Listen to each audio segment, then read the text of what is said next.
Do you want to clear all bookmarks on X? You can delete bookmarks on Twitter X with just a few simple steps. Before we begin, please like this video and subscribe to our channel. I've also included some helpful tools and apps in the description, so be sure to check them out. To clear all bookmarks on your X account. First, open the X app on your mobile device. Once you are on X, make sure you are logged into your account. Then tap on your profile icon at the top left corner of the screen. This will open the side menu. From the menu, tap on Bookmarks. Now, your saved bookmarks will appear on the screen. Tap on the More Options icon at the top right corner. From the menu that appears, tap on Clear All Bookmarks. A confirmation pop-up will appear on your screen.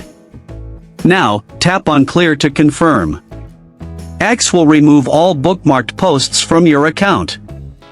Your bookmarks section will be empty, and all saved tweets will be deleted from bookmarks.